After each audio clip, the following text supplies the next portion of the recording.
නමෝ තස් භගවතු වරහතු සම්මා සම්බුද්දස්ස නමෝ තස් භගවතු වරහතු සම්මා සම්බුද්දස්ස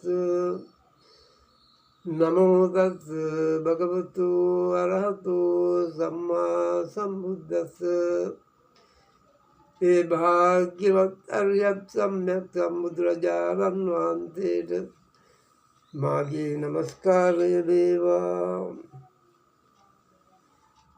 කිංසු සම්බන්ධතෝ ලෝකෝ කිංසු දස්ස විචාරණං කිස්සසු විප්පහානේන සබ්බජින්දති බන්ධනන්ති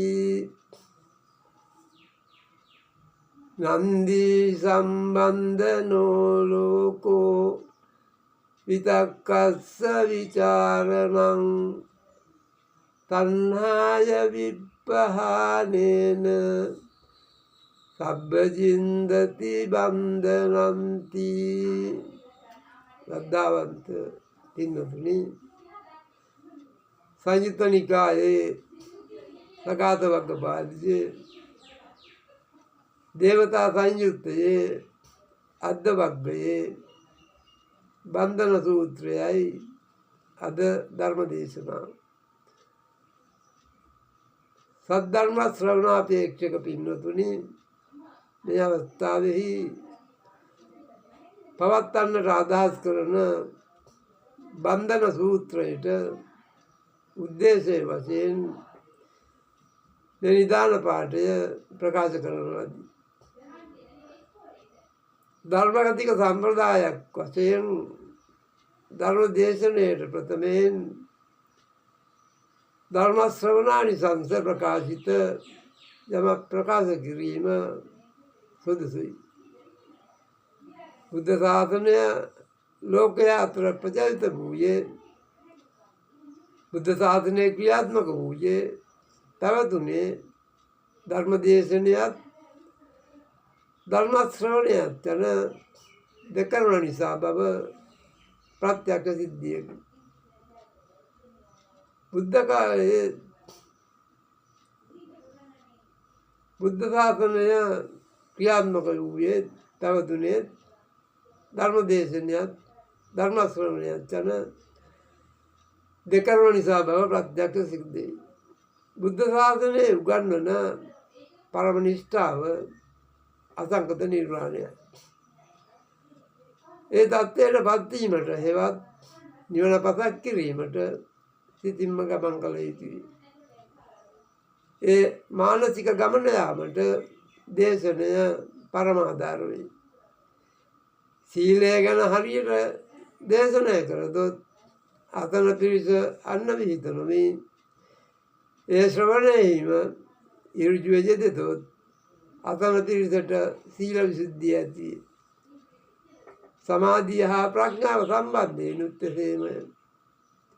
මේ සිද්ධිය එසේම හේයින් ධර්ම ශ්‍රවණය කරන පිරිස ඒ අවස්ථාවේදීම මාර්ගඵල ඉපදීමත් නිවන පසක් කිරීමත් සිදුවේ. එසේ හේයින් හිත වෙනදකට යොමු නොකොට හොඳින් බණ ඇසිය යුතුය. ධර්ම ශ්‍රවණය ආනිසංස පහක් වේ. අසුතං සුනාති, නොඇසූ දෙයක් අසන්නට ලැබෙනවා. සුතං පරියෝදපේති, කලින් අස ඇති ධර්මයක් වුවත් නැවත ඇසීමෙන් එය මනාව තේරුම් ගැනීමට හැකි වෙනවා. කංකම් විතරති, සිතේ සැකය දුරු වෙනවා. දිට්ඨින් විජ්ජං කරෝති, දැකීම ඍජු වෙනවා. චිත්තමත්ත පසීදති, සිත පහදිනවා. මේ ආනිසංස පහ ලැබීමට නම් හොඳින් දෙසවන හා සිත යොමා බණ ඇසිය යුතුයි. ඒ ආනිසංස ලැබීමට හොඳින් බණ අහන්න. දැන් ධර්ම දේශනාව. එක් කලක භාග්‍යවතුන් වහන්සේ සවැත් නුවර සමීපයේ වූ අනේපුණු සිටානන් විසින් කරවන ලද ජේතවනාරාමයෙහි වැඩවසනසේක. එකල එක්තරා දෙවියෙක් රෑ පළමු දසබෑ ඉක්ම ගිය කල්හි බබලන ශරීර සෝභා ඇත්තේ සියලු ජේතවනයේ බබළුවා භාග්‍යවතුන් වහන්සේ සිටි තැනට පැමිණියේ. පැමිණ භාග්‍යවතුන් වහන්සේට වැඳ එකත් පසක සිටියේ. එකත් පසක සිටි ඒ දෙවිතම භාග්‍යවතුන් වහන්සේ සමීපයෙහි මේ ගාථාව කීය. ලොව කුමක් බන්ධන කොට ඇත්තේද? එහි යන පාදයෝ නම් කවරහුද? කුමක් නම් වෙහෙසකින් දුරලීමෙන් සත්ත්වතෙම සියලු බැමි සිඳීද? මේ ගාථාවේ සිංහල අර්ථය. භාග්‍යවතුන් වහන්සේ මෙසේ වදාළසේක. ලොව රාගය බැඳුම් කොට ඇත්තේ. කාමාදී විතර්කයෝ එහි යන පාදයෝය. තණ්හාව හාත්පසින් දුරලීමෙන් සත්ත්වතෙම සියලු බැමි සිඳලයි. බුදුරජාණන් වහන්සේ එසේ දේශනා කළා. පින්නතුනි, රාගය කාමරාග, රූපරාග, අරූපරාග වශයෙන් ත්‍රිවිධය. කාමරාගය යනු ඇස, කන, නාසය, දිව, ශරීරය, මන යන ආයතන හයෙන් උපදින රූප, ශබ්ද, ගන්ධ, රස, පොට්ටබ්බ අරමුණු ආදියට ඇලීම නිසා ඇතිවන ආසාව පංචකාමයේ වශයෙන් දැක්වේ. රූපරාග වශයෙන් රූපාවචර බ්‍රහ්ම ලෝකවල ඉපදීමට හේතු වන රූපාවචර ධානවලට ඇලීමයි. අරූපරාග යනු අරූපාවචර බ්‍රහ්ම ලෝකවල ඉපදීමට හේතු වන අරූපාවචර ධානවලට ඇලීමයි. කාමාදී විතර්කය යනු පස්කම් සැපෙහි ඇලී ගැලී සිටීමෙන් ඒවා ගැන කරන නැවත නැවත සිටීමයි. පින්නතුනි, මේ ධර්ම දේශනාවට සාන් දීමට පටන්ගත් මොහොතේ සිට පහළ වූ නාම රූප ධර්මයෝ ක්ෂණයක් පාසා ඇතිවර්ධිය ගිය බැවින් අනිත්‍යයෝය.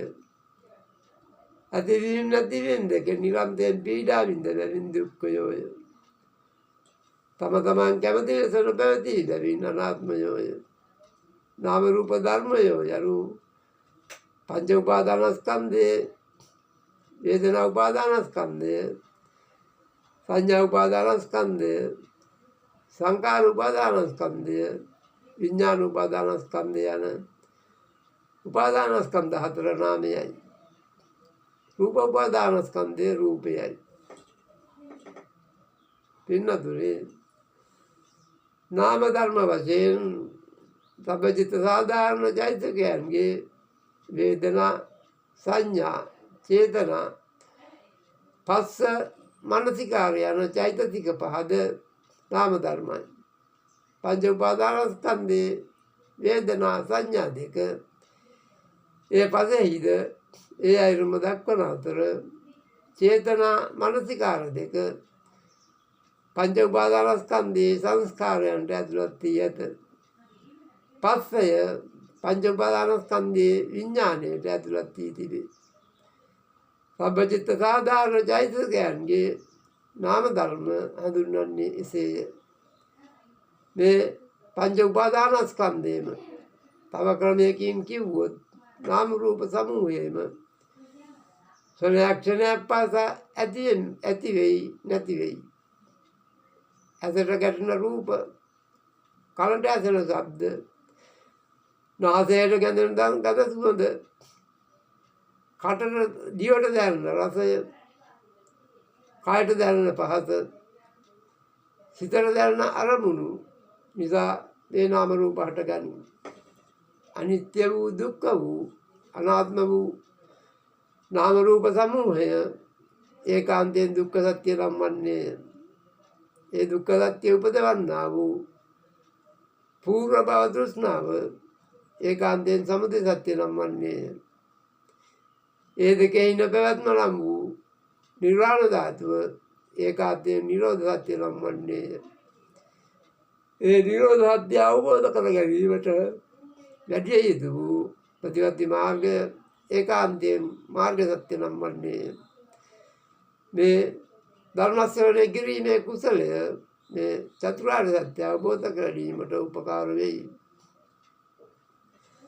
ධර්ම ශ්‍රවණ කළ කුසලයේ උපනිශ්‍රයෙන් චතුරාර්ය සත්‍ය ධර්ම වශයෙන් දුක පිරිසිදු දැන ගැනීමට, සමුදය තණ්හා දුරු කිරීමට, නිරෝධය නිවන සාක්ෂාත් කිරීමට, ආර්ය මාර්ගය ආර්ය අෂ්ටාංග මාර්ගය වැඩීමට, යන මේ ඇත්ත හතර අවබෝධ කිරීමට, සිත මෙහෙවීමට උනන්දු වන්න. කිසිදු පිනක් දහමක් කොට එයින් තමාට ප්‍රයෝජනයක් ලැබේවා යයි පැතීම වැළඳාමකි. එයින් තණ්හාව වැඩේ. අපි පින් කළ යුත්තේ තණ්හාවෙන් තොරවයි. තණ්හාව නැති කිරීමට. ඒ කුසලයේ පැතුවත් නොපැතුවත් ලැබෙන්නේ.